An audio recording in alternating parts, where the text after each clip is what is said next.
भिंड जिला मध्य प्रदेश राज्य का एक प्रसिद्ध नगर तथा जिला है जो अपने ऊंचे ऊंचे टीले, सकरी घाटियां, उपजाऊ भूमि तथा घने जंगलों और अपनी दबंगई के लिए मशहूर है। भिंड जिला की प्रमुख नदियां चंबल, सिंध और क्वारी हैं, जिनके पास यह जिला स्थित है। ऐतिहासिक दृष्टिकोण से भिंड जिला बहुत महत्वपूर्ण है। यहाँ कई प्राचीन पर्यटन स्थल, मंदिर, चंबल घाटी पर्यटकों को अपनी ओर आकर्षित करते हैं। हेलो दोस्तों, welcome back to my YouTube channel things to know. दोस्तों, आज मैं आपको भिंड जिले के इतिहास के बारे में कुछ महत्वपूर्ण जानकारियां दूंगा। साथ ही भिंड के प्राचीन पर्यटन स्थलों के बारे में उनके इतिहास के साथ बताऊंगा। दोस्तों, अगर आप जिले की सच्चाई को जानना चाहते हैं तो इस वीडियो को आखिरी तक जरूर देखना, जिससे भिंड को लेकर जो आपकी अवधारणा है वह बदल जाएगी। दोस्तों, भिंड जिले का इतिहास हमेशा से एक समृद्धशाली इतिहास रहा है। जिले का नाम भिंड पौराणिक हिंदू संत भिमांडक ऋषि के नाम पर रखा गया था, जिन्हें भिंडी ऋषि के नाम से जाना जाता है। इतिहासकारों के अनुसार महाभारत के युद्ध के दौरान यहाँ चैदियों का शासन था। इसके बाद भिंड पर युद्धों ने भी शासन किया था। इसके बाद जिले पर नंद मौर्य शुंगों ने भी शासन किया। कुछ समय बाद शुंग शासकों को नागाओं में शामिल कर दिया गया था। नागाओं का मुख्यालय कांतिपुरी और पद्मावती में बसा हुआ था। इसके बाद कुषाणों के एक छोटे कार्यकाल के बाद भिंड पर फिर से नागाओं ने अपना शासन स्थापित किया था। नागा शासन के दौरान यहाँ 270 तांबे के सिक्के भिंड जिले के अकोड़ा गांव में 3री और 4वीं शताब्दी के दौरान मिले थे। 4वीं शताब्दी तक यह क्षेत्र गुप्त साम्राज्य के अधीन आ गया था। इसके बाद भिंड पर वर्धनों और 8वीं शताब्दी में गुर्जर प्रतिहारों का नियंत्रण रहा था। लेकिन 1195 ईस्वी में मोहम्मद गौरी ने ग्वालियर में प्रतिहार प्रमुख पर हमला किया और आत्मसमर्पण के लिए मजबूर किया। गुर्जर प्रतिहारों के आत्मसमर्पण के बाद अगली 3 शताब्दियों तक जिले पर दिल्ली सल्तनत का नियंत्रण रहा था। इसके बाद यह क्षेत्र सूर राजवंश के प्रभाव में आया था। दोस्तों, मुगल काल के दौरान भिंड जिला आगरा सूबा में आगरा सरकार का एक बड़ा और महत्वपूर्ण हिस्सा था। मुगलों के लिए जिले में मुख्य रूप से हथगंड का महल था, जो ईंटों का किला था। 18वीं शताब्दी की शुरुआत तक यह क्षेत्र मुगलों के अधीन रहा था। भिंड जिले के गोहद नगर की नींव एक जाट परिवार द्वारा डाली गई थी। 17वीं शताब्दी के उत्तराधिकार में जाट परिवार के द्वारा इस क्षेत्र के आसपास के इलाके को अपने कब्जे में कर लिया गया था। दोस्तों, लगभग 1736 ईस्वी में बाजीराव प्रथम के कार्यकाल में मराठा सेना द्वारा बदावर क्षेत्र पर हमला कर दिया और युद्ध लड़कर मराठाओं ने बदावर को तबाह कर दिया था। इसके बाद 1737 ईस्वी में मल्हारराव होलकर की मौजूदगी में बदावर क्षेत्र पर फिर से आक्रमण किया और बदावर को अपने कब्जे में ले लिया था। इसके बाद नवंबर 1805 ईस्वी में कार्नवालिस प्रथम और सिंधिया के बीच एक संधि के दौरान गिर्द, गोहद, परगना, भिंड, ग्वालियर के इलाकों को महाराजा दौलतराव सिंधिया को सौंप दिए गए थे। इसके बाद भिंड जिले का इतिहास ग्वालियर के साथ मिल जाता है। भिंड मध्य भारत के 16 जिलों में से एक था, जिसका गठन 28 मई 1948 ईस्वी को किया गया था। इसके बाद राज्यों के पुनर्गठन के पश्चात नवंबर 1956 ईस्वी को भिंड जिले को नए मध्य प्रदेश का हिस्सा बनाया गया था। उस समय भिंड में 4 तहसीलों को जगह दी गई थी, जिनमें भिंड, मेहगांव, गोहद और लाहार थी। वर्तमान समय में भिंड के दक्षिणी पूर्वी तक उत्तर प्रदेश के आगरा, इटावा, जालौन और झांसी जिला हैं। दक्षिण में दतिया, दक्षिण पश्चिम में ग्वालियर और पश्चिम में मुरैना जिला है। दोस्तों, भिंड जिला चंबल नदी और चंबल के बीहड़ों के लिए एक खास पहचान बनाए हुए है। भिंड के बीहड़ इलाकों में कुछ समय पहले तक यहाँ डाकू बागियों का राज हुआ करता था। भिंड जिला हमेशा से डकैतों, लुटेरों और ठगों की लूटमार से ग्रस्त रहा है। मुगल काल के दौरान भी शक्तिशाली प्रशासन इनको रोकने में असफल रहा था, लेकिन 1959 से लेकर 1963 के मध्य अकेले भिंड जिले से 216 डाकू मार गिराए थे और 697 डाकू गिरफ्तार किए गए थे। दोस्तों, लेकिन आज बदलते दौर में भिंड एक विकासशील जिला बन चुका है। भिंड जिले से लगभग 30,000 सैनिक भारतीय सेना को अपनी सेवा दे रहे हैं। भारत के सर्वाधिक साक्षर जिलों में से एक भिंड जिला अपनी अद्भुत वास्तुकला, सुंदर नक्काशी के लिए जाना जाता है। भिंड जिला मध्य प्रदेश का एक जिला है जो चंबल मंडल के अंतर्गत आता है। इसका मुख्यालय भिंड में स्थित है। भिंड जिले का क्षेत्रफल 4459 वर्ग किलोमीटर में फैला हुआ है। भिंड जिले में 9 तहसीलें हैं, जिनमें भिंड, मेहगांव, लाहार, अटेर, गौरमी, रौन, मौ, मिहोना और गोहद हैं। जिले में ब्लॉकों की संख्या 6 है, जिनमें भिंड, अटेर, रौन, लाहार, गोहन और मेहगांव है।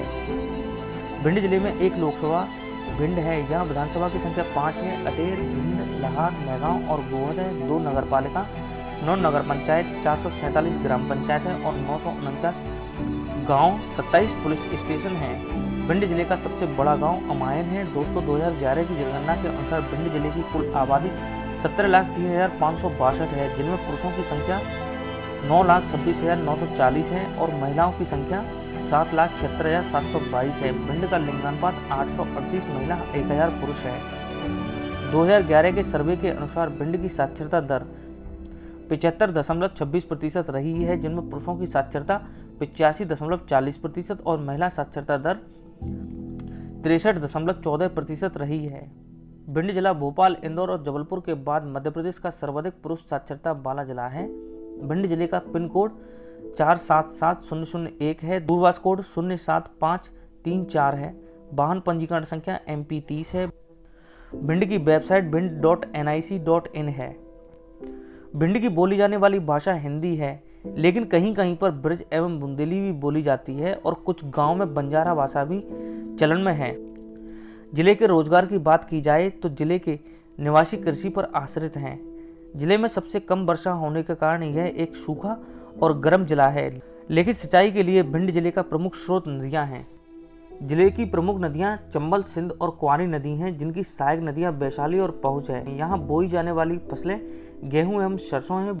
भिंड का नज़दीकी railway station Bhind railway station है और नज़दीकी एयरपोर्ट ग्वालियर एयरपोर्ट है, जिसकी दूरी भिंड से 71 किलोमीटर है। भिंड से भोपाल की दूरी 520 किलोमीटर, भारत की राजधानी नई दिल्ली की दूरी 355 किलोमीटर और आगरा 155 किलोमीटर की दूरी पर स्थित है। दोस्तों, वीडियो को पूरा देखना, क्योंकि अब मैं आपको भिंड जिले के धार्मिक एवं प्राचीन ऐतिहासिक तीर्थ स्थलों के बारे में बताऊंगा, जिन्होंने भिंड के इतिहास में अपनी अहम भूमिका निभाई है। सैलानी यहां अतीत से जुड़े साक्ष्यों और प्राचीन मंदिरों का भ्रमण करने के लिए हमेशा आते रहते हैं।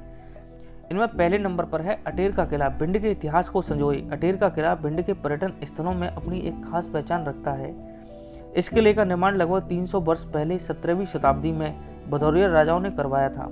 किले के निर्माण में राजा बदन सिंह, महासिंह और भगत सिंह का अहम योगदान माना जाता है। आज यह किला थोड़ा जर्जर हालत में ज्यों का त्यों खड़ा है। किले के आसपास हरियाली के टीले पर्यटकों को अपनी ओर आकर्षित करते हैं। किले का निर्माण एक ऊंची घाटी पर किया गया था, इस वजह से आसपास का क्षेत्र बड़ा ही सुंदर नजर आता है। बरसात और सर्दियों के समय यहाँ का प्राकृतिक सौंदर्य अपने चरम पर होता है। नंबर 2 पर है गोहद का किला। भिंड जिले के गोहद नगर में बना यह किला 16वीं शताब्दी में बनाया गया था।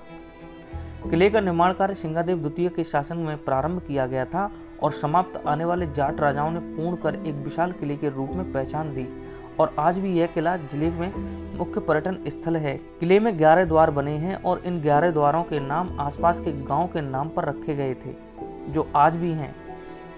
यह किला आज भी जाट राजाओं की शौर्य गाथाओं को बयां करता हुआ खड़ा है। नंबर 3 पर है मल्हारराव होलकर की छत। भिंड जिले के आलमपुर में ग्वालियर के महान शासक की निशानी के तौर पर मल्हारराव होलकर की समाधि का निर्माण इंदौर की महारानी देवी अहिल्याबाई होलकर ने अपने शासनकाल के दौरान 1766 ईस्वी में कराया था। मल्हारराव होलकर एक महान शासक थे, जिन्होंने यहाँ एक लंबे समय तक शासन किया था। इसके बाद नंबर 4 पर है बनखंडेश्वर मंदिर। भारत के सबसे प्राचीन मंदिरों में शामिल भिंड का बनखंडेश्वर मंदिर कई रहस्यों और प्राचीन कहानियों को अपने दामन में समेटे हुए है। इस मंदिर का निर्माण भारत के महान शासक पृथ्वीराज चौहान के शासन में 12वीं शताब्दी में करवाया था। यह मंदिर भगवान शिव को समर्पित है। मंदिर के बारे में सबसे बड़ा रहस्य यह है कि यहाँ भगवान शिव के नाम की ज्योत आज भी जल रही है, जिसे शायद पृथ्वीराज चौहान के शासनकाल में प्रज्वलित किया गया था। कई वैज्ञानिक इसकी जांच कर चुके हैं, लेकिन वो भी असफल रहे हैं। यहाँ बड़ी संख्या में श्रद्धालु एवं भक्तगण आते हैं। यहाँ शाम के समय रोजाना भव्य आरती की जाती है। नंबर 5 पर है गौरी सरोवर। गौरी सरोवर भिंड शहर में स्थित एक झील है, जो जिले का एक प्रमुख पर्यटन स्थल माना जाता है। यहाँ हमेशा पर्यटकों का आना जाना लगा रहता है, लेकिन सुबह और शाम के समय यहाँ लोगों की संख्या ज्यादा देखने को मिलती है। नंबर 7 पर है चंबल वैली। चंबल नदी दोस्तों, चंबल नदी भिंड जिले के पास से होकर गुजरती है। चंबल नदी भारत की सबसे साफ नदियों में से एक मानी जाती है। चंबल नदी का भिंड के इतिहास में एक खास योगदान है। आज़ादी से पहले इस चंबल नदी को और चंबल घाटी बीहड़ों को क्रांतिकारियों ने प्रयोग में अपने छिपने के लिए किया था। इसके बाद ये बीहड़ और चंबल नदी का क्षेत्र डाकू व बागियों ने अपने पैरों से खूंदा था। चंबल नदी के ज़्यादातर इलाके ऐसे हैं जहां मानवीय बसावट नहीं है, इसलिए चंबल नदी प्रदूषण मुक्त जलीय जीवन से नदी बह रही है। चंबल नदी का ज़्यादातर हिस्सा बीहड़ों से होकर निकलता है। चंबल नदी में देखने के लिए आपको देशी विदेशी पक्षियों की एक विस्तृत विविधता मिलती है। इसके अलावा यहाँ मगरमच्छ, घड़ियाल बड़ी संख्या में देखने को मिलते हैं। दोस्तों, ये था भिंड जिले का इतिहास। आशा करता हूँ आपको पसंद आएगा। अच्छा लगे तो लाइक, शेयर एंड सब्सक्राइब जरूर करना। अब आपसे मुलाकात होगी एक नई वीडियो के साथ। नमस्कार, जय हिंद, जय भारत।